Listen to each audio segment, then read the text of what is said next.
বাসন পড়ে গেল রে, ধর। তোমাকেও বলি হারিয়ে যাই মা, এতগুলো বাসন নিয়ে তোমাকে কে আসতে বলেছে? কি আর করব, তুই তো আমার কোনো কথাই শুনিস না। বললাম চল আমার সাথে একটু ঘাটে চল, সে বেলায় তোকে তো খুঁজেই পাওয়া যায় না। সকাল থেকে পড়াশোনা করলাম, এখন একটু খেলতে এসেছি, আর এখন তুমি বলছো তোমার সাথে ঘাটে যেতে? এই বাসন নিয়ে আর কত দাঁড়িয়ে থাকবো, ধর দেখি একটু ঘরে যাই। না না মা, তোমার বাসনগুলোতে পানিতে ভরা, আমি বাবা ধরতে পারবো না, আমার জামা ভিজে যাবে। হতচ্ছাড়া বাঁদর মেয়ে, তোকে দিয়ে কোনো কাজ হয় না। যা এখন আমার চোখের সামনে থেকে যা দেখি।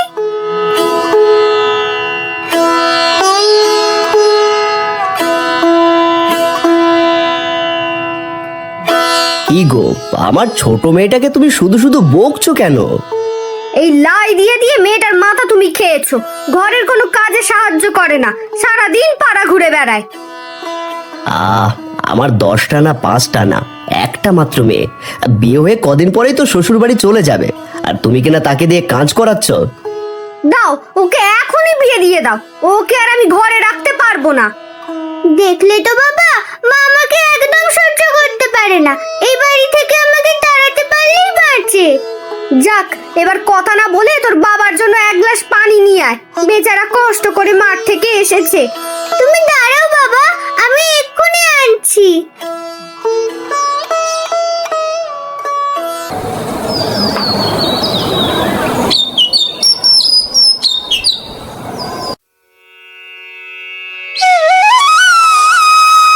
দে এবার কড়িগুলো আমাকে দে, এটা আমার দান। আমার আর খেলতে ইচ্ছে করছে না, চল ঘরে যাই। কেন রে, এখনই তো এলি, আর এখনই যাবার জন্য অস্থির হয়ে গেছিস? কি হয়েছে তোর? আমার কিছু ভালো লাগছে না, মনটা ভীষণ খারাপ। তোর আবার ভালো না লাগার কি হলো? তোরা কত বড় লোক মানুষ, যা চাস তাই পাস। হ্যাঁ, আমার বাবা গ্রামের মোড়ল, কিন্তু বিশ্বাস কর আমি জীবনে একটু সুখী নই। কেন রে, তোর আবার কি হলো? আমার বাবা সারাদিন গ্রামের কাজ নিয়ে ব্যস্ত থাকে, আমাকে একটু সময় দেয় না। এদিক দিয়ে আমি আবার খুব খুশি, আমার বাবা আমাকে খুব ভালোবাসে। ভালোবাসাটাই আসলে সব, বুঝলি? চল বাড়ি যাই।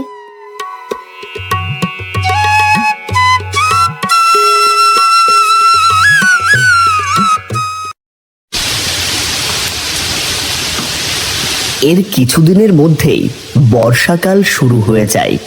নিতাইয়ের ধান খেতে পাকা ধান, কিন্তু ধান কাটার জন্য তাকে বিন্দুমাত্র বিচলিত মনে হচ্ছিল না।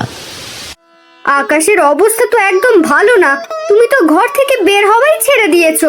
ধান কাটবে কবে? তোমার সব বিষয় একেবারে বড্ড তাড়াহুড়ো, যখন সময় হবে তখন আমি ঠিক ধান কাটবো। শোনো, এসব নিয়ে গড়িমসি করো না, একবার যদি সব ধান নষ্ট হয়ে যায় সারা বছর আমাদের না খেয়ে থাকতে হবে।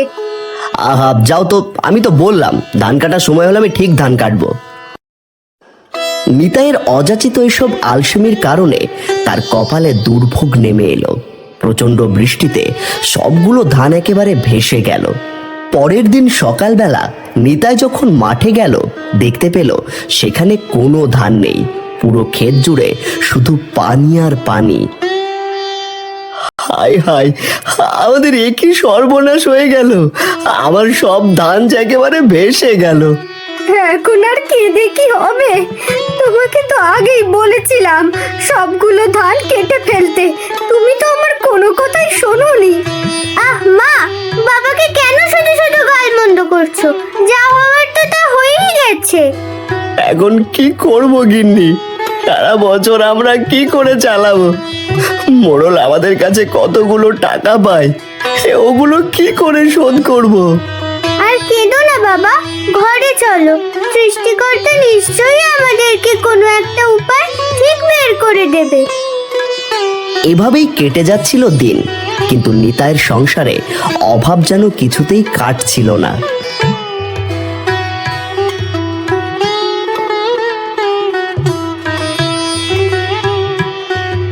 মা, ও মা, দুটো ভাত দাও দেখি, খুব ক্ষুধা লেগেছে।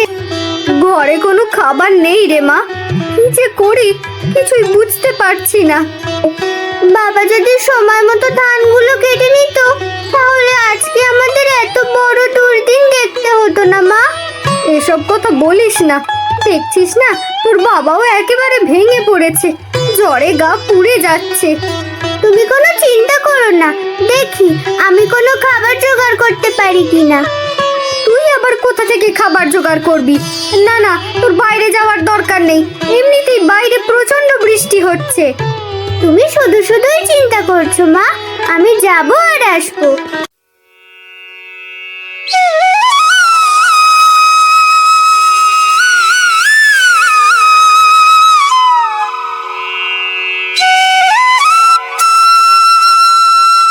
কিরে, কোথায় যাচ্ছিস তুই?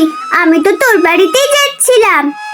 আজ আমি খেলবো না রে, আমার মন ভালো নেই, সংসারে অভাব অনটন লেগেই আছে। কিন্তু জানিস আমাদের সব ধান নষ্ট হয়ে গেছে। আরে ধুর, দেখবি সব ঠিক হয়ে গেছে। চল আমরা খেতে গিয়ে ছোট ছোট চিংড়ি ধরে আনি। কুচো চিংড়ি দিয়ে আমরা কি করব? ঘরে কোনো বাজার নেই, শুধু চিংড়ি তো আর খাওয়া যাবে না। কি আবার করব? এগুলো ধরে বাজারে বিক্রি করব, এরপর যা টাকা পাবো তুই নিয়ে যাবি, আর আমাকে না হয় একটা সন্দেশ কিনে দিস। তোরা কত বড় লোক, শেষে কিনা কুচো চিংড়ি বিক্রি করে তোর সন্দেশ খেতে হয়। তোর বাবা যদি জানতে পারে তোকে আস্ত রাখবে না। আরে বাবা কিছুই জানতে পারবে না, শুধু শুধু বাজে বকছিস। চিংড়ি ধরে বিক্রি করার মজাই আলাদা। তা ঠিকই বলেছিস, এটা আমাদের নিজেদের উপার্জন, আমরা যা ইচ্ছা তাই খেতে পারবো।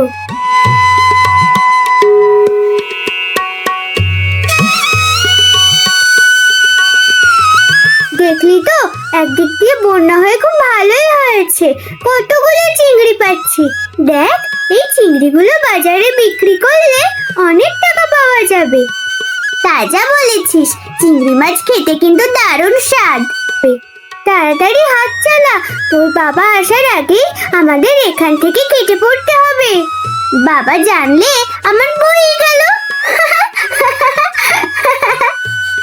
আমি কি বাবাকে ভয় পাই নাকি রে? তা তো জানি, বাবাকে দেখলে শুধু ভয় বাড়িয়ে যাস। হ্যাঁ, মোটেই না, আমার মাথায় একটা দারুণ বুদ্ধি এসেছে। এটা যদি কাজ করে তাহলে অনেকগুলো টাকা উপার্জন করতে পারবি। এক কাজ কর, তুই আর তোর বাবা ধান খেতে আবার চিংড়ি চাষ কর। কি বলছিস তুই? ধান খেতে আবার চিংড়ি চাষ করা যায় নাকি? কে বলেছে যায় না? এক কাজ কর, এখান থেকে কিছু চিংড়ি তোদের ধান খেতে ছেড়ে দিবি, দেখবি কিছুদিনের মধ্যে তোদের খেতে মাছ ভরে গেছে। আচ্ছা বাবা, ঠিক আছে, এখন চল তো, অনেক দেরি হয়েছে, আগে এগুলো বিক্রি করে নি।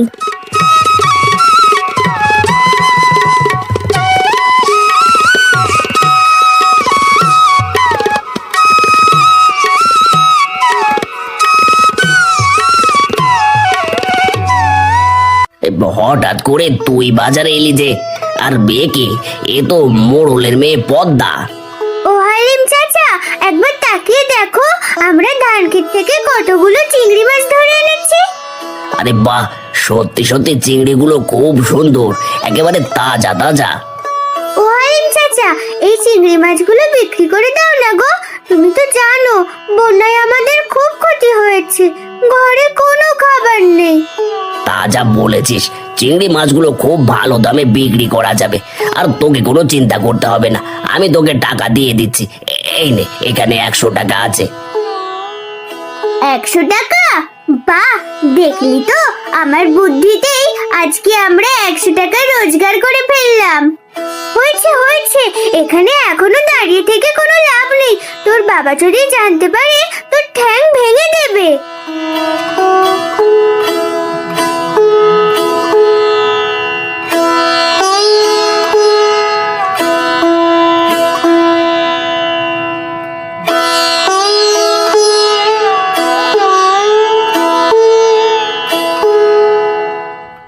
ও গিন্নি, আমার পাশে একটু বসো তো দেখি, আমি তো আর পারছি না।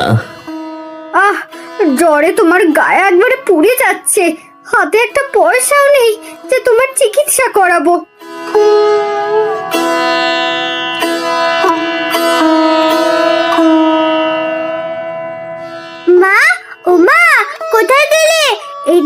আমি কি এনেছি। কি ব্যাপার কি? বাড়িতে ঢুকে এভাবে চিৎকার করছিস কেন? দেখো আমি কি এনেছি। আমি আর পদ্মা রাস্তা দিয়ে যাচ্ছিলাম, তখন পদ্মা বলল খেতে নাকি অনেক চিংড়ি হয়েছে। দেখো আমি আর পদ্মা মিলে এগুলো বিক্রি করে 100 টাকা পেয়েছি। কি বলছিস কি? চিংড়ি মাছ কোথা থেকে এলো? আর বলো না মা, বন্যার পানিতে চিংড়ি মাছের ক্ষেত একবারে ভরে গেছে। আমিও কিছু চিংড়ি আমাদের ধান খেতে ছেড়ে দিয়ে এসেছি। দেখবে কিছুদিনের মধ্যেই আমাদের ধান ক্ষেত একেবারে ভরে যাবে। দে, 100 টাকা আমার কাছে দে। তোর বাবাকে কবিরাজের কাছ থেকে কিছু ওষুধ এনে দি। হ্যাঁ মা, এই 100 টাকা দিয়ে তুমি বাবার জন্য কিছু ফলমূল আর ওষুধ নিয়ে এসো। মেয়েটা আমার হঠাৎ করেই বড় হয়ে গেছে, আর ঠিক বাবার জন্য টাকা জোগাড় করে এনেছে।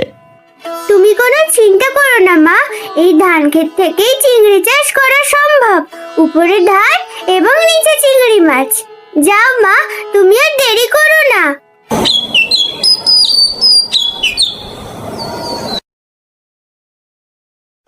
এভাবে কেটে গেছে বেশ কিছুদিন। নিতাইয়ের ধান খেতে ধান না থাকলেও সেখানে প্রচুর পরিমাণে চিংড়ি মাছ রয়েছে।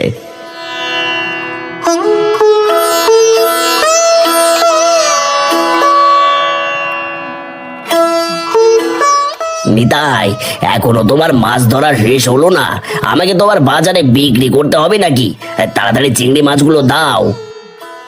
আরে বাবা, দেখো দেখো, আমি তোমার জন্য চিংড়ি মাছ সকাল থেকে ধরে রেখেছি।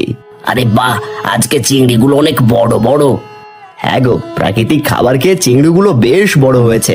আশা করি বাজারে ভালো দাম পাওয়া যাবে। তোমাদের ধান খেতে চিংড়ির চাহিদা পুরো গ্রামে একেবারে ছড়িয়ে পড়েছে। সবকিছু হয়েছে আমার ছোট্ট ঝিলিকের জন্য। ওর বুদ্ধিতে আমি ধান খেতে চিংড়ি চাষ শুরু করেছি। হ্যাঁ গো, তোমার মেয়ে তো একদিন আমার দোকানে চিংড়ি মাছ বিক্রি করতে গিয়েছিল। বড্ড লক্ষ্মী মেয়ে তোমার। ঠিকই বলেছ, মেয়েটা আমার দারুণ লক্ষ্মী। সবগুলো ধান নষ্ট হয়ে যাওয়ার পর আমাদের সংসারটা একেবারে ভেসে যাচ্ছিল। তখন আমার মেয়েটা এই সংসারের হালটা শক্ত করে ধরেছে। আর দাও দেখি মাছগুলো, আমাকে আবার যেতে হবে, আর পরে আবার দাম পাওয়া যাবে না।